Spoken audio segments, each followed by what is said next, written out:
Loans नायक कन्हैयालाल का शव राजकीय सम्मान के साथ पंचतत्व में विलीन। 6 साल की बेटी ने मुखाग्नि देकर विदा किया शहीद पिता को, पत्नी ने भी किया सैल्यूट। बीते शनिवार को सिक्किम में हुए थे शहीद।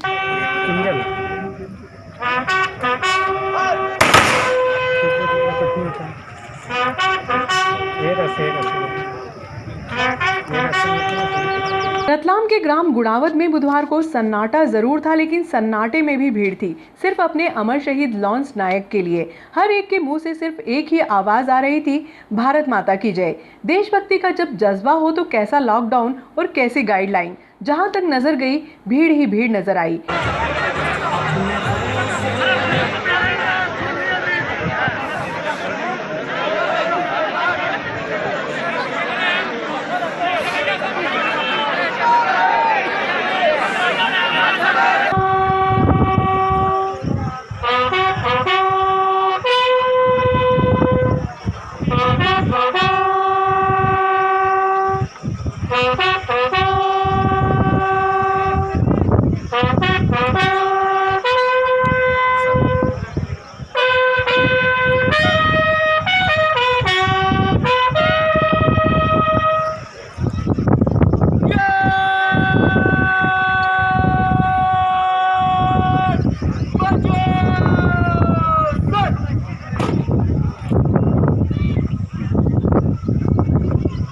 सपूत शहीद कन्हैयालाल जाट आज पंचतत्व में विलीन हो गए।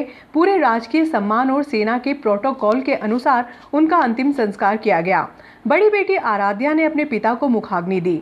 शहीद कन्हैया को सेना के जवानों ने गार्ड ऑफ ऑनर देकर सलामी दी। इस मौके पर शहीद कन्हैया की पत्नी और बेटी आराध्या ने सैल्यूट करके शहीद को सलामी दी तो हर एक की आंखें छलक पड़ी।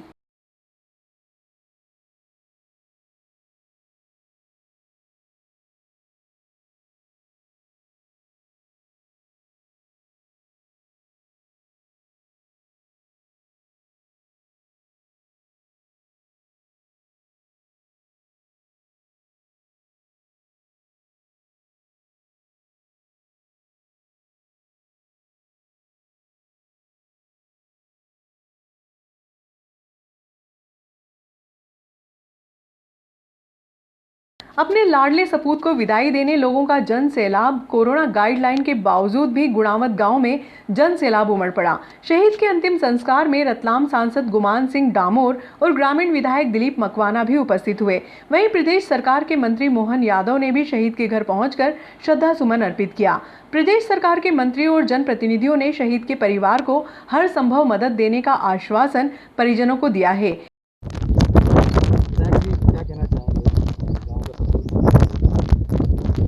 भारत माँ के सपूत श्री कन्हैयालाल जी जाट को मैं नमन करता हूँ और उनके माता पिता को नमन करता हूँ कि एक ऐसे बेटे को जन्म दिया जो देश की सेवा करते हुए शहीद। वास्तव में ये पूरे ग्रामीण के लिए, पूरे जिले के लिए दुखद घटना है और इस घटना से हम भी कहीं न कहीं दुखी है और परिवार भी दुखी है। लेकिन शासन की योजना के अनुसार जो भी लाभ मिलना है वो हम दिलाएंगे। माननीय मुख्यमंत्री जी से मेरी भी 2 बार चर्चा हुई इस विषय को लेकर और मेरी तरफ से भी हमारे शहीद कन्हैयालाल जी जाट तक के घर तक हम सीसी रोड के लिए भी मैंने 5 लाख रुपए की घोषणा करी है। माननीय सांसद जी से, जिला अध्यक्ष जी से सबसे चर्चा करते हुए और भी कोई आवश्यकता होगी तो हम सब मिलकर पूरी टीम भावना से और भी सहयोग करेंगे। और इस दुख की घड़ी में मैं ईश्वर से कामना करता हूँ कि ईश्वर के चरणों में स्थान दे और परिवार को ये दुख और कष्ट हुआ उसको सहन करने की शक्ति प्रदान करें। मैं पूरे रतलाम ग्रामीण की ओर से उनको श्रद्धा सुमन अर्पित करता हूँ। जय। गुणावत का लाल शहीद हुआ है, आपके यहाँ श्रद्धांजलि स्वरूप क्या कहेंगे? वाकई बहुत दुर्भाग्यपूर्ण दुर्घटना है और हमारे देश की सुरक्षा में, हमारे गुणावत के कन्हैयालाल जी शहीद हुए हैं।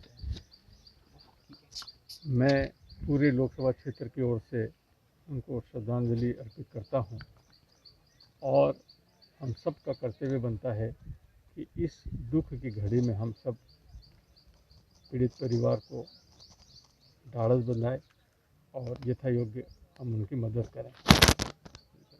हमारे सभी नौजवान साथियों के बीच में एक मैसेज आना चाहिए कि राष्ट्र की सुरक्षा में जो भी है उसको देश में सर्वोच्च सम्मान मिलना चाहिए और वो सम्मान हम सबको देना चाहिए, ऐसा मेरा मानना है। सांसद जी, मंत्री जी भी आए थे और आप भी पहुंचे हैं, सभी जनप्रतिनिधि आए हैं। परिवार को किस तरह की मदद का आश्वासन आप लोग देना चाहते हैं या सरकार से आप किस तरह की मांग करेंगे कि परिवार को मदद मिले? शासन ने ऐसे प्रकरणों में तय कर रखा है और जो भी शासन से मदद की दरकार होगी वो हम पूरी मदद दिलवाएंगे। उसके लिए मैं खुद स्वयं और हमारे विधायक जी हम जाकर, मैंने कल 2 बार मुख्यमंत्री जी से बात की, परसों भी बात की थी और मुख्यमंत्री जी ने आश्वस्त किया कि जो भी मदद होगी हम पूरी मदद करेंगे। सिक्किम में शहीद हुए कन्हैया का पार्थिव शरीर सुबह जैसे ही पैतृक गांव गुणावत लाया गया, पूरा गांव गमगीन हो गया। नम आंखों से ग्रामीणों ने अपने लाल को विदाई दी। हर एक ग्रामीण हाथ में तिरंगा लेकर लहराता रहा। जगह जगह ग्रामीणों ने अंतिम यात्रा पर फूल बरसाकर शहीद के प्रति अपनी भावनाएं व्यक्त की। मुक्तिधाम पर जनप्रतिनिधियों, परिवार वालों और एसपी कलेक्टर ने पुष्प चक्र अर्पित कर शहीद को श्रद्धांजलि दी।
सामने आ गया, अरे तक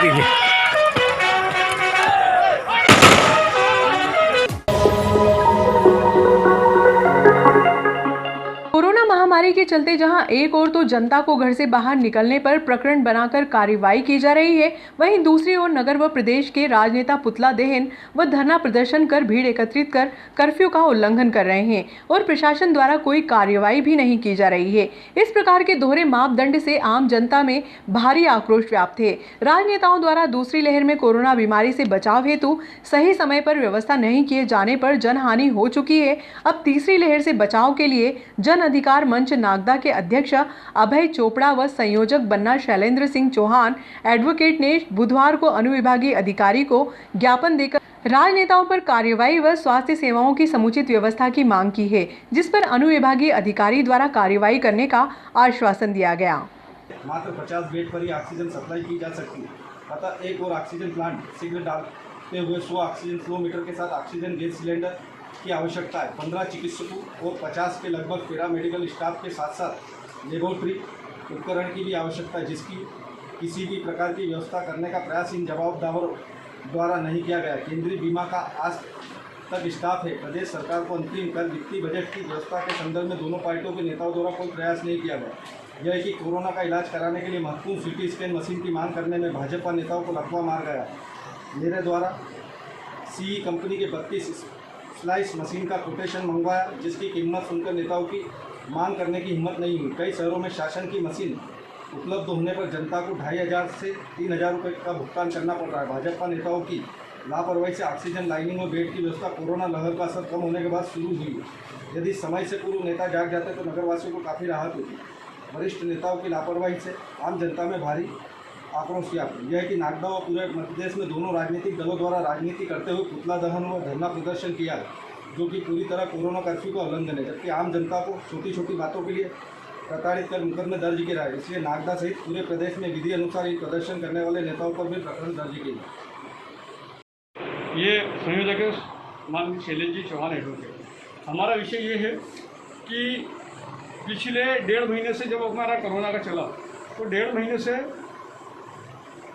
जो कोरोना के करता धरता अपने आप को संचालक बताते थे, उनका खाचरोद में पद्मावती अस्पताल को चलाने के लिए नागदा में ऑक्सीजन लाइन नहीं डाली गई और जो 3 दिन में बेड लगा करके और तैयार हो सकता था उसको 1 महीने तक जानबूझ के तैयार नहीं किया। नागदा की जनता के लिए षड्यंत्र किया बहुत बड़ा, और नागदा की जनता को बहुत ज़्यादा पैसा भुगतान करना पड़ा। दूसरी बात यह कि जो करता धरता है या जो प्रशासन है उनके पास तीसरी लहर का मुकाबला करने के लिए कोई विशेष योजना नहीं है। हमारे पास इंदौर में भी पेशेंट गए, रतलाम में पेशेंट गए, सारे पेशेंट कई जगह मर के आए। सारे पेशेंट का आकलन करो तो लगभग 6000 पेशेंट बनते हैं और 1 महीने के लहर में 200 पेशेंट पर डे बनते हैं। और ये 50 बेड का अस्पताल का उद्घाटन कर रहे हैं और एक दूसरे का भाषण चाटन करके हाथ पहन रहे हैं। तो इससे जनता का भला होने वाला नहीं है, जनता का जीवन फिर जोखिम में डाल रहे हैं। इस बार बच्चे भी आएंगे। तो मेरा ये कहना है कि पूरी की पूरी व्यवस्था युद्ध स्तर पर तैयारी की जाए। CT स्कैन मशीन एक ऐसी चीज़ है जो कि हमको अत्यंत आवश्यक है। दूसरी जगह पे CT स्कैन मशीनें शासन की है तो 1000 से 1200 रुपये में लोगों का CT स्कैन होता है, लेकिन यहाँ पे नागदा में 3-3 हज़ार रुपये लोगों को लग रहे हैं। लेकिन 3000 रुपये के बाद भी प्राइवेट CT स्कैन मशीन है। हम कह रहे हैं कि 1,45,00,000 की जो CT स्कैन मशीन है वो CT स्कैन मशीन या तो बीमा का भी एक बजट है ESI का, उससे CT स्कैन मशीन मंजूर किए जाए या CSR फंड से जिला प्रशासन को तय करे कि CSR फंड से हमको तीनों उद्योग मिल करके और नागदा को CT स्कैन मशीन शीघ्र दे। अगर CT स्कैन मशीन नहीं दी तो इसके अभाव में भारी नुकसान नागदा में हो सकता है। और मेरा ये कहना है कि अगर 200 बेड का अगर यहाँ पे नहीं बनाया गया तो यह जनता के लिए बहुत घातक होगा और जनता को इसके लिए खड़ा होना पड़ेगा। और मैं नेताओं को भी चेतावनी देता हूँ कि खाली भाषणबाजी और ये करेंगे तो इसका परिणाम बुरा होगा। इनको जनता के हक में कुछ काम करना चाहिए। कोरोना महामारी को लेकर शासन प्रशासन द्वारा बनाए गए नियम व कानून का पालन प्रशासन सिर्फ जनता को ही करवाना जानता है, लेकिन बात अगर सत्ता पक्ष की है तो उनके नेता बिना मास्क के सार्वजनिक स्थानों पर घूमे फिरे तो उन पर कार्रवाई करने से कतराते हैं। ये आरोप लगाते हुए जिला कांग्रेस कार्यकारी अध्यक्ष सुबोध स्वामी ने कहा कि कल भाजपा नेताओं को कमलनाथ जी द्वारा बोला गया सत्य नागवार गुजरा। कमलनाथ जी ने संपूर्ण प्रदेश में कोरोना महामारी से 1 लाख से ज्यादा लोगों के मृत होने का आंकड़ा सार्वजनिक किया। भाजपा कमलनाथ जी का पुतला दहन करने लगी। नगर में हुए पुतला दहन कार्यक्रम में भाजपा मंडल अध्यक्ष सहित कई भाजपा कार्यकर्ताओं ने बिना मास्क पहने सरेआम कोरोना नियमों की धज्जियां उड़ाई और प्रशासन मूक दर्शक बने देखता रहा। कल हमारे भारतीय जनता पार्टी के मंडल अध्यक्ष सहित पदाधिकारियों ने हमारे पूर्व मुख्यमंत्री आदरणीय कमलनाथ जी का पुतला दहन कार्यक्रम किया। पूरे देश में इस कोरोना महामारी को लेकर जो नियम और कानून बनाए वो क्या आम जनता के लिए ही होते हैं। आम जनता अगर मास्क नहीं पहने तो उस पर चालानी कार्रवाई हो जाती है, उसको डंडे तक फटकार देती पुलिस। आम जनता लॉकडाउन का पालन नहीं करे, घर से बाहर निकले तो उस पर चालान काट दिया जाता है। आम जनता अगर इस महामारी के दौर में अपनी आर्थिक स्थितियों को देखते हुए सब्जी या फल की दुकान लगाता है, ठेला लगाता है, तो उसके सब्जी और फल को फेंक दिया जाता है।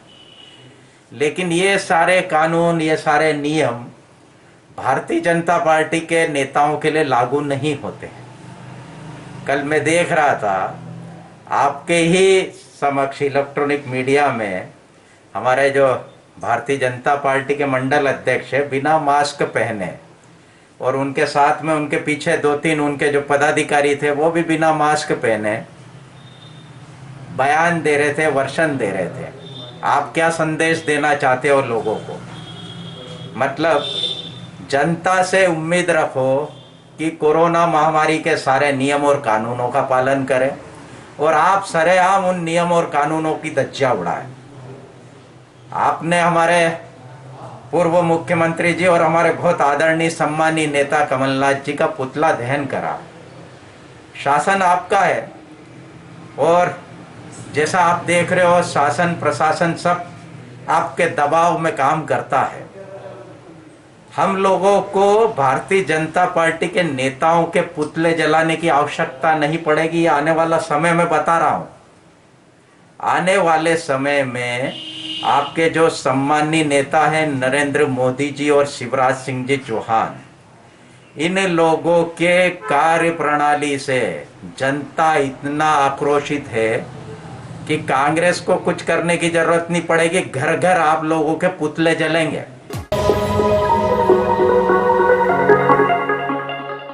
वार्ड क्रमांक 7 में बुधवार की प्रातः क्राइसिस मैनेजमेंट की बैठक बद्रीलाल मोहता की मौजूदगी में आहूत की गई। बैठक में कोरोना गाइडलाइन का पालन करने के लिए वार्ड वासियों को जागरूक करने को लेकर विभिन्न बिंदुओं पर चर्चा की गई। आज एक आवश्यक बैठक आयोजित की गई, जिसमें कोरोना की रोकथाम को लेके एक क्राइसिस मैनेजमेंट ग्रुप बनाया गया और वो वार्ड के अंदर विचार विमर्श करके और वार्ड के अंदर कोरोना को किस तरीके से रोका जा सकता है, हमें किस तरीके से सतर्कता रखनी है, इन सभी संबंधों की जानकारी हम वार्डवासियों को दे रहे हैं। इस दौरान उपस्थित जनों को कोरोना गाइडलाइन का पालन करने की शपथ भी दिलाई गई। यह शपथ लेते हैं कि इस महामारी को रोकथाम के लिए सभी वार्ड के मास्क लगाएंगे एवं सोशल डिस्टेंसिंग का पालन करेंगे।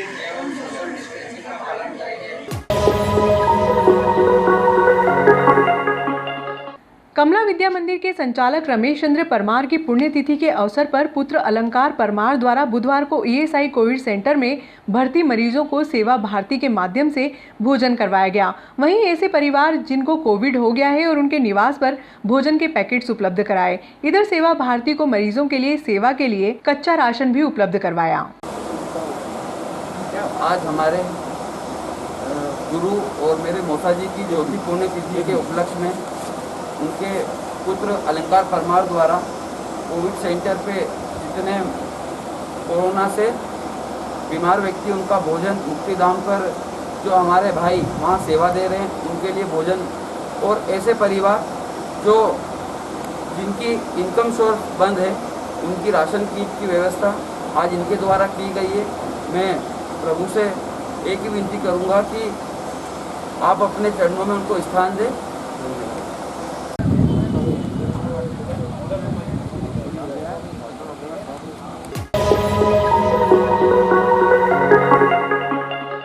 कोरोना निवारण तथा पर्यावरण सुधार के लिए घर घर यज्ञ किया। महामृत्युंजय मंत्र के साथ यज्ञ किया गया। नगर में प्रातः 9 बजे से 11 बजे तक संपूर्ण देश के प्रत्येक घर में कोरोना निवारण तथा पर्यावरण सुधार करने के लिए शांति कुंज हरिद्वार द्वारा हवन का आयोजन की अपील की गई थी। घर पर हवन के द्वारा पर्यावरण का सुधार किया जा सकता है। इस मुहिम के तहत पूरे देश के हर घर में गायत्री मंत्र के साथ हवन किया गया। ये जानकारी देते हुए आलोट गायत्री शक्तिपीठ के पंडित गोपाल दुबे ने बताया कि यज्ञ की जानकारी मित्रों परिजनों तक पहुंचाएं ताकि अधिक से अधिक लोगों को लाभ मिले और पर्यावरण सुधार में हम अपनी जिम्मेदारी निभा सकें।